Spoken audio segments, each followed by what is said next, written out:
Hello viewers, কি অবস্থা সবার? আশা করি সবাই ভালো আছেন। আজকে আপনাদেরকে জানাবো নাপা 500 ট্যাবলেটের কি কাজে লাগে, খেলে কি সুবিধা এবং কি অসুবিধা হয়ে থাকে সবকিছু বিস্তারিত এই ভিডিওটির মাধ্যমে আপনারা জানতে পারবেন।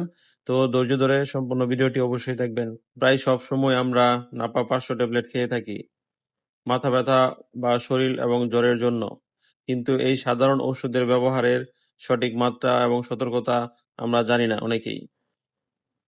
নাপা 500 হলো প্যারাসিটামল ট্যাবলেট।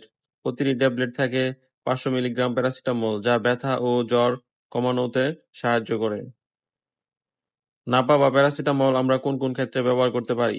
এটি সাধারণত ব্যবহৃত হয় জ্বর কমাতে, মাথা ব্যথা ও শরীর ব্যথা কমাতে, ঠান্ডা ও ফ্লুজনিত অস্বস্তি দূর করতে। তবে এটি ব্যথা এবং জ্বর নিয়ন্ত্রণ করে, মূল যে রোগ সেটি সরাতে পারে না। নাপা 500 কিভাবে কাজ করে? নাপা 500 শরীরের ব্যথা ও তাপমাত্রা নিয়ন্ত্রণকারী রাসায়নিক উপাদান কমিয়ে দেয়, ফলে ব্যথা ও জ্বর দ্রুত কমে যায়। নাপা 500 কিভাবে খাবেন? প্রাপ্তবয়স্কদের জন্য মাত্রা হলো প্রতিদিন 4 থেকে 6 ঘন্টা পরে একটি করে ট্যাবলেটের প্রয়োজন। দিনে সর্বোচ্চ 8টি ট্যাবলেট খেতে পারেন। শিশুদের ক্ষেত্রে ওজন অনুযায়ী ডোজ নির্ধারণ করতে হবে। তাই ডাক্তারের পরামর্শ ছাড়া কখনো শিশুদেরকে নাপা 500 খেতে দিবেন না। কি কি সতর্কতা মানতে হবে? অতিরিক্ত খেলে লিভারে মারাত্মক ক্ষতি হতে পারে। মদ্যপানকারীদের বা যাদের আগে থেকেই লিভারের অসুখ আছে তাদের খুব সতর্ক থাকতে হবে।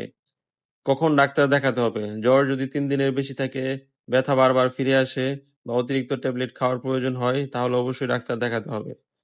নাপা 500 একটি নিরাপদ ও কার্যকর ওষুধ, তবে শুধু সঠিক মাত্রায় এবং প্রয়োজন অনুযায়ী ব্যবহার করলেই হবে। মনে রাখবেন, প্রতিটি ওষুধের নিয়ম আছে। দায়িত্বশীলভাবে ব্যবহার করুন, সুস্থ থাকুন। নাপা 500 সঠিক মাত্রায় সঠিক সময়ে দিলে আপনি অবশ্যই সুস্থ হয়ে যাবেন।